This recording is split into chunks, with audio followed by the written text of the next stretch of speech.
And over in the United States, in Las Vegas, Amir Khan looks to re-establish himself, because for all the controversy surrounding his fight against Lamont Peterson, what it doesn't hide is that his own performance that night wasn't what we'd expect of a man who said he was going towards fights against the likes of Floyd Mayweather and Manny Pacquiao. So in many senses, a fascinating weekend.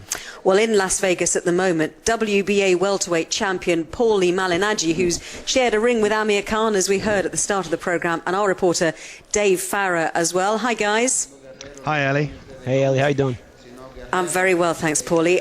Dave, first of all, the head-to-head presser is taking place as we speak. What's the atmosphere like there? Well, it is taking place as we speak, Ellie, but as is the way of these things, it's been slightly delayed. So at the moment we have the undercard press conference going on, presented by Oscar De La Hoya, but we can see Danny Garcia, who, oddly enough, was refused entry initially into the press conference because he didn't have his accreditation. I was standing just behind him, but eventually they realised who he was, and it's a measure of the man, really. He's got a lovely way about him, really kind of calm way about him, and he smiled and laughed and put his hand on the security guard and said, "Don't worry about it." But he is up there, and Amir Khan as well. And hopefully we're going to hear from both fighters live on 5 Live in a few moments' time. And interestingly enough as well, Danny Garcia's trainer, who of course is his father, Angel Garcia, is here as well. And apparently, as ever, he's going to have a thing or two to say. But Paulie, I just wanted to ask you a couple of things. I know you've had experience of Angel Garcia at one of these things, which we'll talk about in a second. But how hard are these?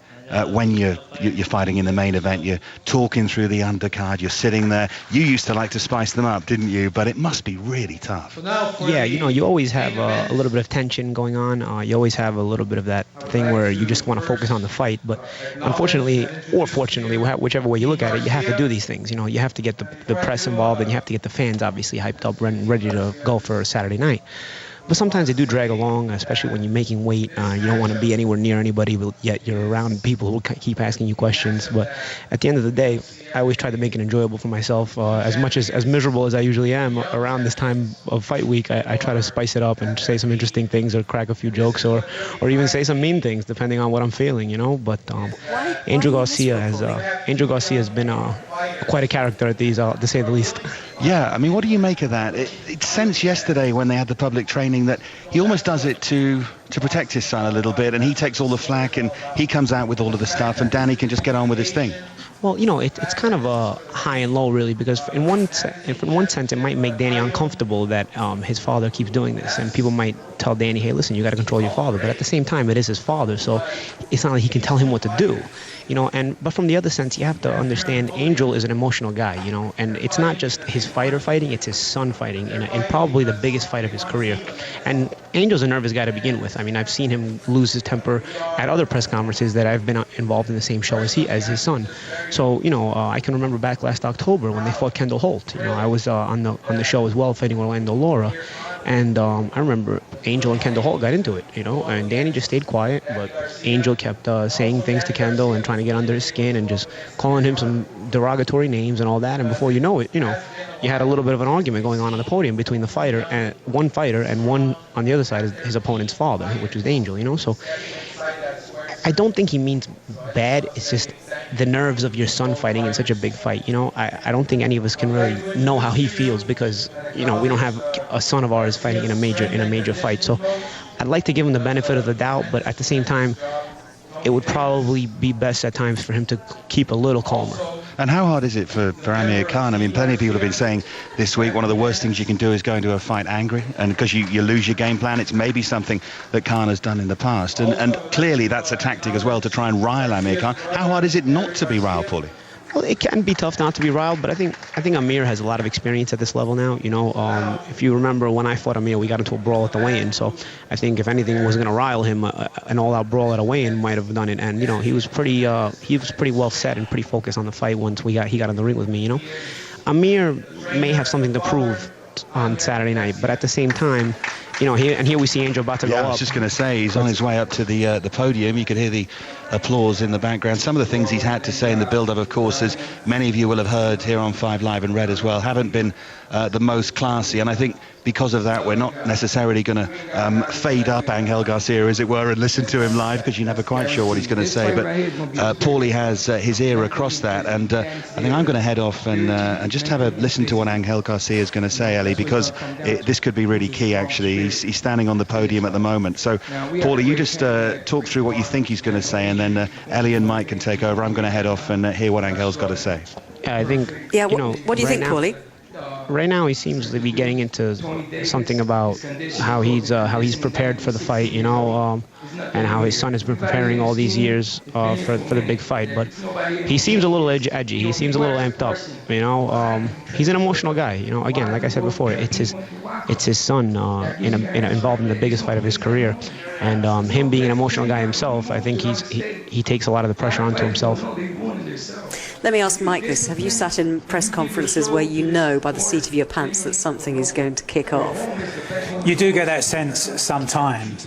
And Angel Garcia does seem to be the type of character who wants to build a kind of friction around the event. I think there is a danger that if, as Paulie was saying, there's a nervousness beneath what he's doing, that nervousness then transmits to his son, who, remember, is only 23 years of age and hasn't been involved on too many nights of this kind of caliber. I mean, thankfully for him, last time round, he won the title against Eric Morales, a legendary Mexican. So he's been involved in this kind of hype and this kind of build-up before, but this is and he knows it, this is a much more difficult task. Paulie, how important is this week for Amir Khan to re-establish himself? Well, I think, coming off of all of the controversy, and I don't know if you hear Angel in the background, he's raising his voice now. He's getting a very, very, very amped up on the podium. But as for Amir, the fight is very important because he's got a lot of things to prove. I think more so to himself than anybody else, because I think those in the know really know Amir is a world-level fighter, regardless of what happened in the last fight and regardless of all the controversy. But even for himself, and even for his own self-respect or self-confidence, I think he wants to put on a spectacular performance Saturday night, one that would really leave people in awe and ready for his welterweight debut in his next fight after this. Paulie is battling with Angel Garcia in the background. Angel's raising his voice, guys. I mean, he is. I know. Into it. I mean, the temptation, Mike, is to hear what he's got to say, but I have a horrible feeling that we might be taken off the air by the tone of his voice, at least. As far as Amir Khan is concerned, though, Mike, is there any concern that he might be overeager? Just talk about Danny Garcia potentially being overeager, but that Amir Khan, with everything that he's got to prove, and after what happened with Lamont Peterson, that he might be trying too hard. I think there are dangers for Amir Khan mentally and physically in the build-up to this fight, because remember, the Peterson fight should have happened more than a month or so ago, and so he was coming very close to the end of his training sessions. At that stage, would have been in the tapering stage of his training, working down towards fight night and fight time, and then he's had to take a couple of weeks off, came back here to the UK, and then to start training all over again. And that's a very difficult exercise mentally and physically. What I would say is that he has had to do that before, albeit here in the UK, when he won the World Light-Welterweight title for the first time against Andreas Kotelnik of Ukraine, with one of the best performances of his career. That fight was called off because of a tooth problem that Kotelnik had in the build-up, and that was delayed by a month or so. So he's been over this ground before and fought brilliantly after it, but that would be one of the dangers for him, that he'd have measured his training to the day, to the night, and then would have to completely reshape for this second date against a completely different opponent. I mean, going back to what I was just saying about when he won the title against Kotelnik, yes, he did revise and reshape very well, but it was against the same opponent. This time it's against a very different opponent. Paulie, how frustrating do you think that the past 7 months are going to have been for Amir Khan? Ellie, I'm just going to butt in quickly. It's Dave here again, because Angel Garcia has finished. The first headline news, and it's not really headline news, is we were wise not not to take him live, I have to say. But he was richly entertaining. He wasn't quite as controversial as we might have thought, but he did talk about a lot of the stuff people listening last night may have heard on 5 Live. He talked about nothing falls from the sky. You have to earn it. That's what his son has done. He said that Danny's the boss as well, and he got a huge response in this room by basically talking about the Latino nation. He said Danny is not just fighting for Philadelphia, not just fighting for Puerto Rico. He is fighting for a Latino nation, as he called it, for 36 countries. He got a lot of hooping and hollering and indeed laughter as well. And then he finished fairly controversially by singling someone out in the crowd. We're sort of sitting around the corner. I can see at the moment Oscar De La Hoya doing his presentation, but we can't quite see the crowd around the corner. But he pointed at someone in the crowd and said, and that is aimed at you, my friend, and you can have all the bodyguards in the world, but that is aimed at you, and I'll see you on Saturday night, and you'll be crying along with the rest of them. And Paulie, the guy knows how to put on a show, and actually, given what we were expecting from him, I wouldn't go as far as to say it was classy, but it was a little less controversial than we might have thought, no? Yeah, I think it was probably good, because it wasn't something too bad that he did, but at the same time, he got everybody involved and everybody hyped up. And like we were talking about before, sometimes these things get a little bit monotonous. So I think he definitely broke the monotony with his words on stage.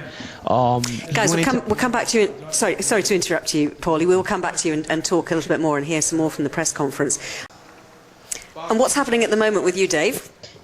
Well, we're about to hear from Danny Garcia. We've just Oscar De La Hoya is going to do he's doing the big build-up at the moment, and Angel Garcia, the father, is pointing at the belt, the WBC belt, the one that's held by Danny Garcia, and we're going to hear from him, and we'll have a little dip into that in just a moment's time. But Paulie, what are you enjoying about this? I see Angel pointing probably at the same guy he was yelling at before, when the guy he was telling was going to cry. Angel's just making faces up on stage and pointing to the belt. I mean, now the crowd is actually laughing. I mean, I wish you guys could see this. He's quite a character. He's basically faking a punch to the chin and someone wobbling, and I think that's all to do with what he was saying yesterday about Amir Khan, and he's never far out of the headlines, and he is now screaming at someone in the crowd, Angel Garcia, and that's the point he was making yesterday. He was saying, people keep talking to me about Amir Khan's speed, about fast hands, about all of this, and he said it doesn't matter, because you've got to have something to go with it. I mean, which is an incredibly disingenuous thing to say, but, you know, at the same time, he thinks that if his son catches Amir Khan, he's going to be in trouble, and I think that's the point he's making at the moment to a Khan supporter. Well, yeah, Danny seems to be a pretty good puncher, so yeah, if Amir runs into anything, it could spell something bad for Amir. But then again, if anybody in boxing runs into a punch, it could spell something bad. You know, the skill of Amir Khan is that he doesn't get hit very often, very clean when he's on, and obviously that will be his game plan. Yeah, and surely after the Marcus Maidana fight, the whole Amir Khan can't take a punch thing, took a little bit of a hit itself. He took some big shots, shouldn't have done, but he did against Lamont Peterson as well, and he stood up to those too. Yeah, exactly. The shots where he's been down in his career, it's been him more running into the shots than it was him getting caught. I mean, when you run into a shot, it's double the momentum, because it's your momentum coming in and the momentum of the punch coming at you. Because he's taken some big shots since then, but I think ever since he's gotten with Freddie, he's taken a more patient approach to his boxing and setting up his offense, and he's not really running into anything. He just, when he does get hit, he gets hit and he takes it well. I've got to say this build-up is still going on, partly because of Angel Garcia and his antics sitting next to his son. They're on a stage just away to our left at the moment from where we're sitting in this media room. Oscar De La Hoya in a blue suit in the middle. That's the person whose voice you can hear at the moment. And he just introduces Danny Garcia. Now, this is a quiet guy, a very gentle-seeming guy. Let's just have a listen to Danny Garcia and what he's got to say. Just to wake up another day in life. I want to thank Al Heyman because, man, he changed my whole life. He changed my career. Gave me a lot of opportunities. I want to thank Golden Boy. I want to thank HBO. I want to thank Team Garcia, my dad, my brother, Tony Davis. We had a great camp, great sparring, a lot of hard work. And I'm just ready to showcase my skills July 14th. 2 young champions going at it. And I just want to say one thing. My dad, he talked shit 23 times against 23 opponents, and I backed it up 23 times. Come Saturday, he talked shit 24 times, and I'm going to back it up 24 times, baby, because that's what we do. We teamwork, and your team's always supposed to... Yeah, sorry about that. We weren't expecting Danny Garcia to join in, so apologies to anyone listening who's offended by the language, but he's very aware of his dad and the relationship as well, and, I've just built him up there as a sort of gentle-sounding guy who plays the game and comes along and minds his own business, but that was pretty strong from him, no? Yeah, hey, it's Thursday. They're fighting Saturday, You get that game face on you, he's ready to rock. You know, he actually ended that press conference by looking at Amir Khan, pointing right at him, and saying, "I'll see you on Saturday." So mentally, he's in the zone right now. Yeah, and like I said, not normally his style to sort of stand up and front up like that. Yeah, but usually he's been the favorite. This is the first time he's the underdog. I think he's a little bit. I'm not gonna say unnerved, but he's a little bit irritated with everybody disrespecting him and everybody counting him out.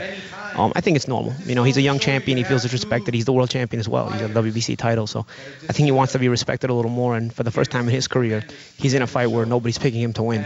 And I think he's a little irritated, and I think he just showed that. Yeah, because there is a bigger story going on here, of course, Paulie, and I think it would be really frustrating for Garcia to be the part he's been written, if you like. People have preordained that this is going to be Amir Khan winning this fight, stepping up a weight division, all the big fights that await there, of course, for him. And, you know, Danny Garcia must be thinking, well, hang on a minute, you know, I've got a say in this, and I've got a part to play, and it might not be the part that you guys want me to play. I'm just going to roll over here. Yeah, exactly. And he's young. He's 24 years old. He still has a long career in front of him, and he wants to make a name for himself. And he's looking at this like this is a big chance to really cement himself as the player, the man at 140 pounds. And so he doesn't want to be disrespected. He wants everyone to know, hey, listen, man, I'm here to make my name. It's not just about Amir. It's about me. And I'm undefeated, and I'm a world champion, and I'm here to win. So, you know, he's got his game face on, and you're supposed to. Listen, he's doing what he's supposed to do. I don't knock that. He's getting in the zone. He's focused. He's fighting in 2 days.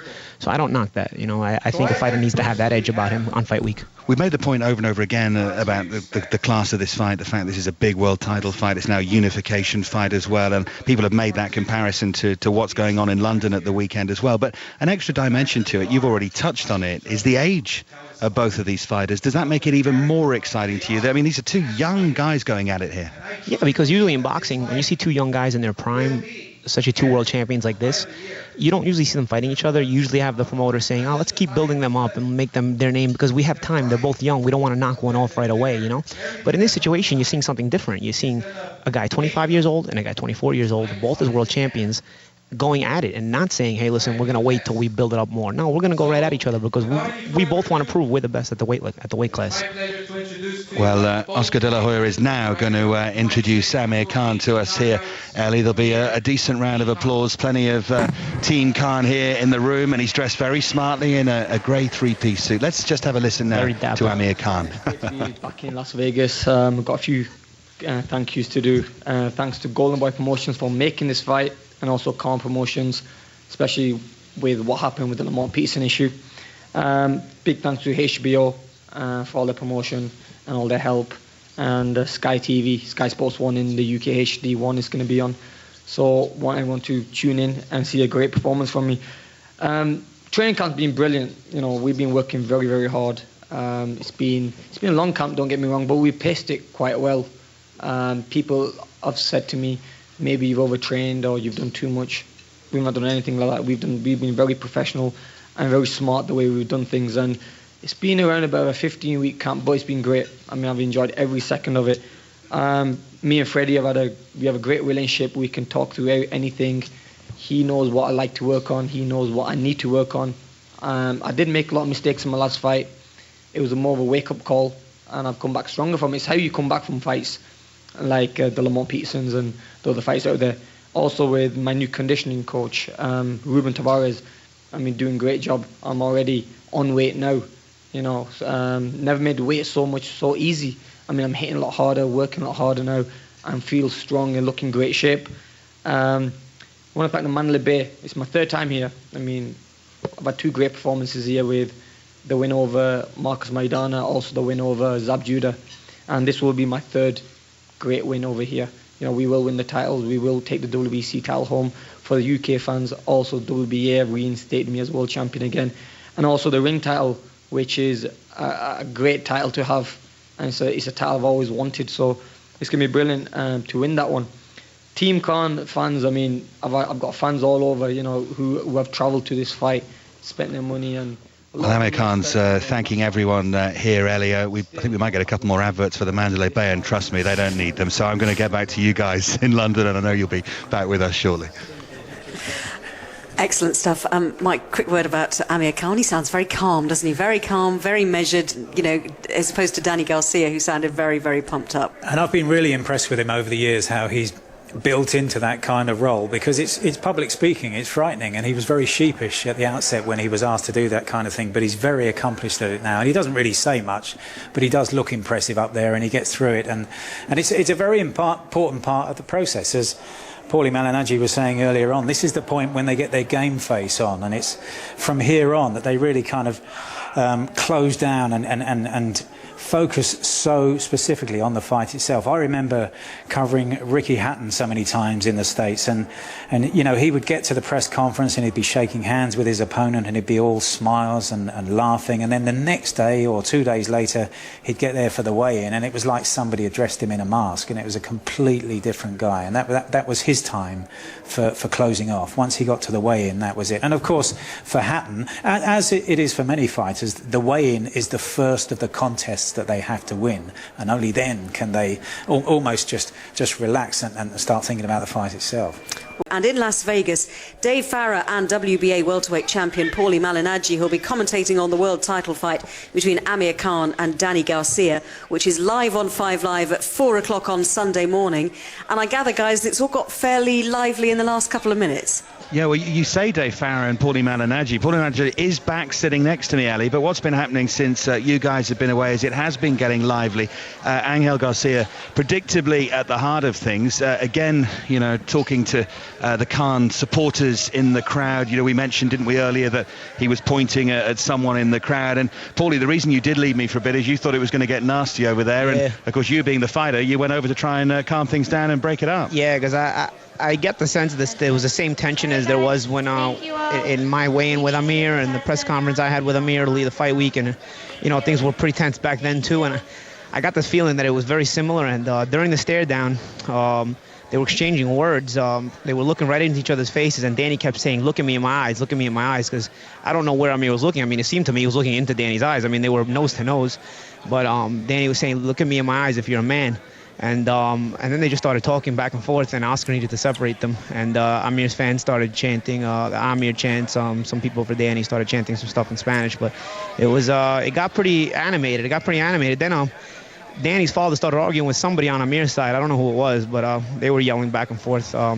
They broke it up finally, but there's a lot of tension in the air, man, and they gotta be careful they don't have another brawl at the weigh-in, because this is very similar to fight week for me and Amir.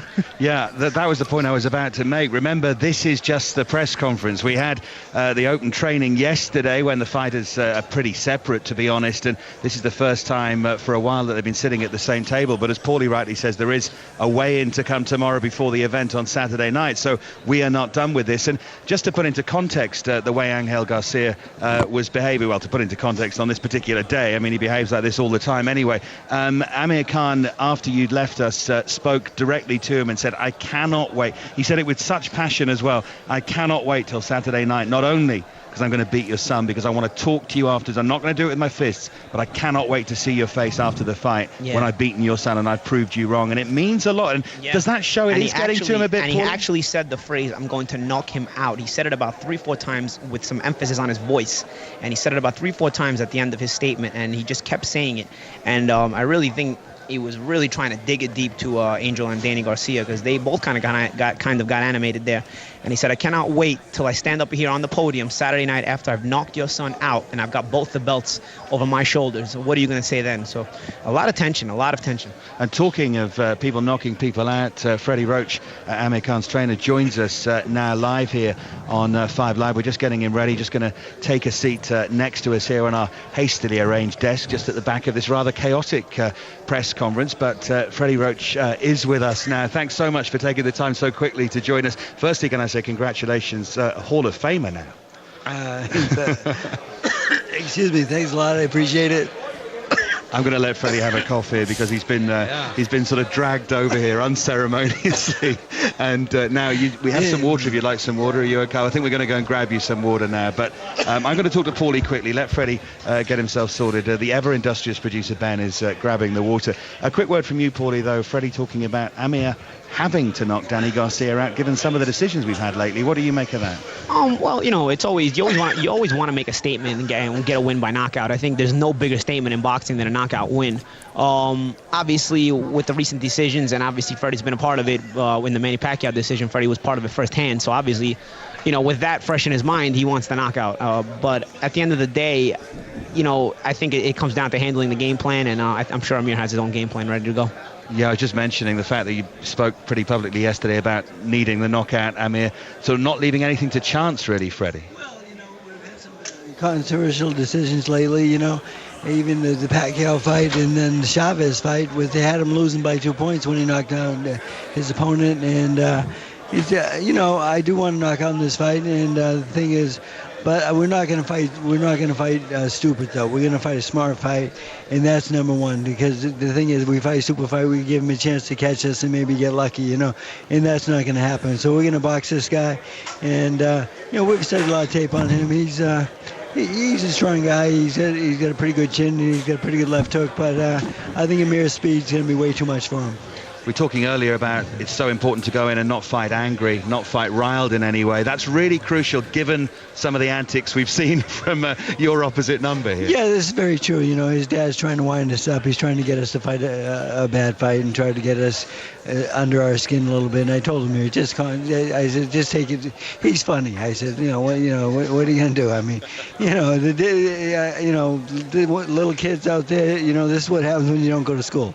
So, Does this remind you a lot of ways what happened with me and Amir a couple of years ago, Freddie, with fight week tension? The thing is, the press conferences fight tension, of course, and of course, Paulie was very high strung, and I tried to pull some strings here and there to raise his anger level up a little bit, of course, but that's part of the game, and that's what Danny Garcia, his dad's trying to do with us.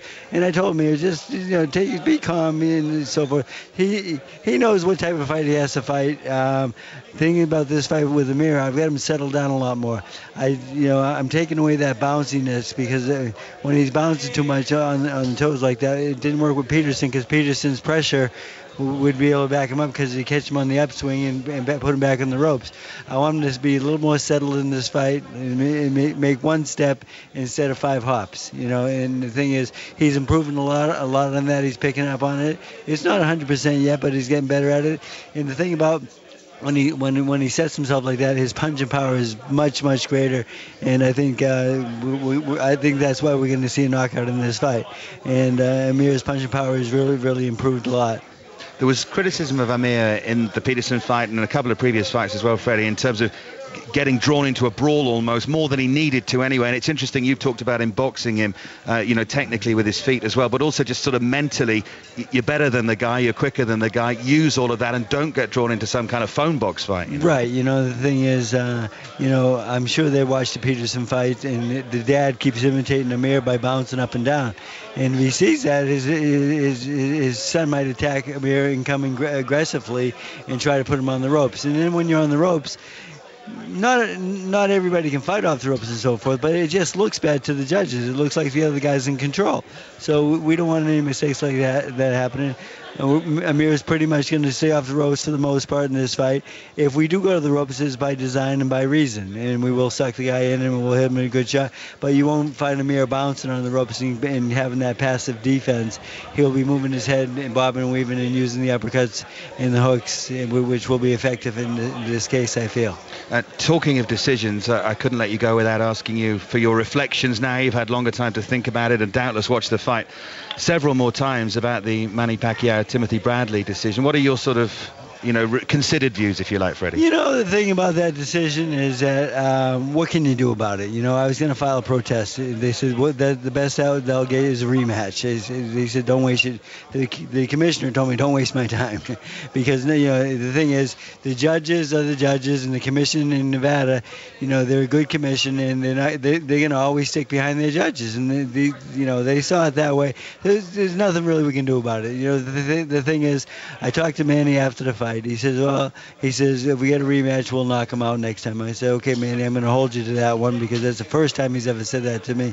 And the thing is, Manny was too compassionate, and then he's been that way for a little while now. I told him, when you hurt somebody, Manny, like you did a couple times in the fight, you hurt this guy, you have to finish him. You have to have that killer instinct, otherwise I'm going to ask you to retire. Just finally, Saturday night, Freddie, do you simply think you've got the better guy? I do have the better guy, the better boxer, more. And you know what?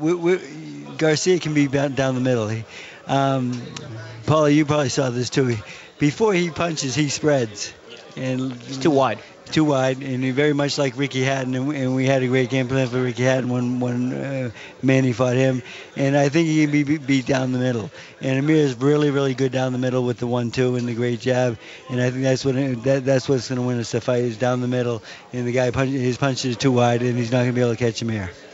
And that's something you definitely agree with, Paulie, is it, in terms of that sort of technical flaw? He throws punches from too far wide. Yeah, I was getting into it even yesterday when in discussing it, the fight. I was saying I think Amir is a little bit shorter with his punching, and he's also the faster guy. So if you're shorter and if you're punching shorter and you're also faster, I mean, it's kind of a tough combination to get by if you're Danny Garcia. You know, Danny's got a lot of character. He's got a good chin, and there's no fold in him. But it comes down to is he really good enough to deal with Amir, and that's questionable.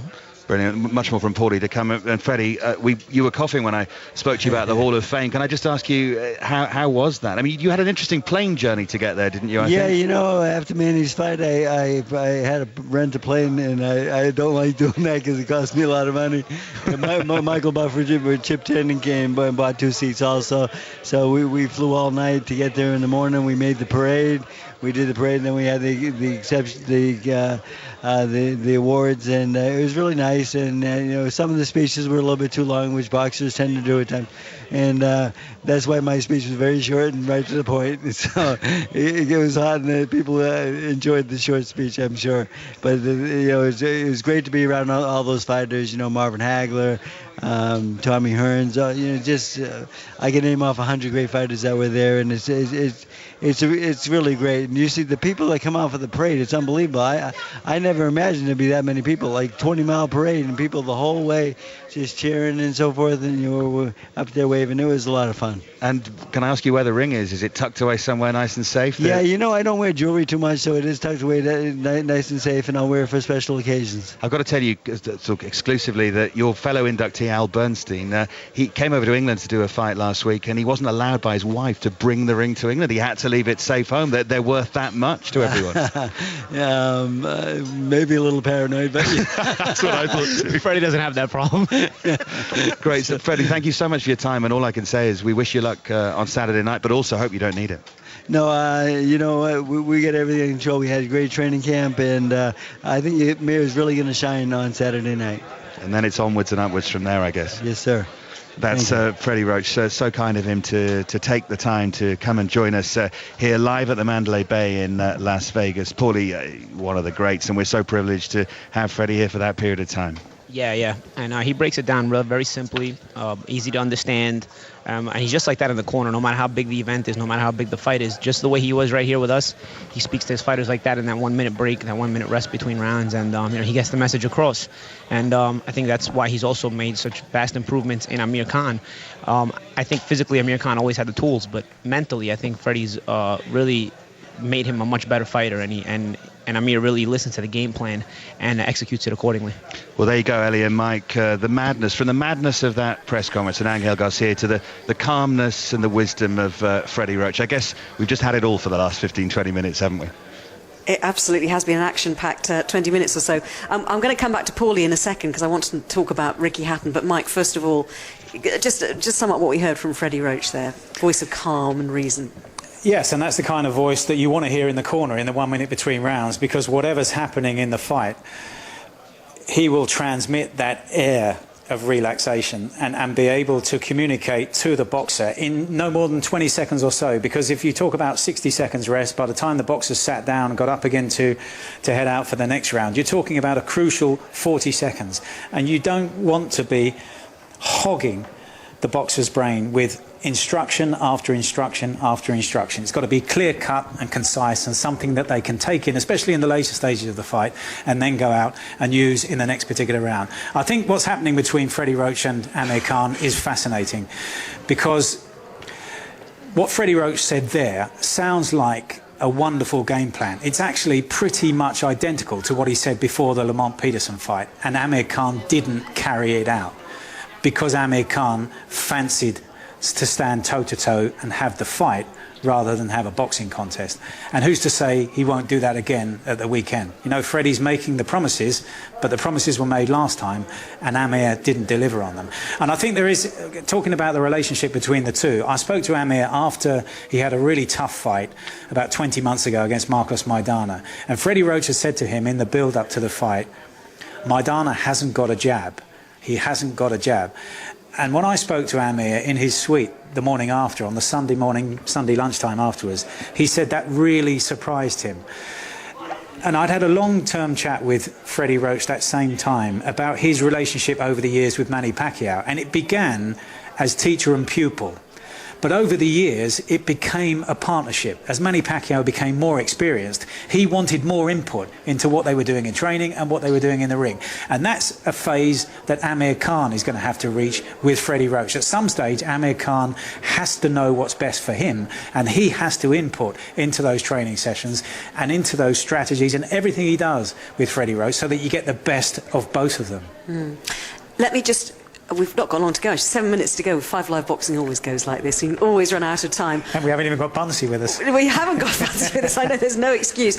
But we have had Freddie Roach and we've got the guys in Las Vegas, and it's fascinating to have that kind of inside story of the press conference. Goodness knows what the weigh-in's going to be like tomorrow. But here we have Amir Khan. Yeah, Ellie, I'm just going to say we have a very special guest here.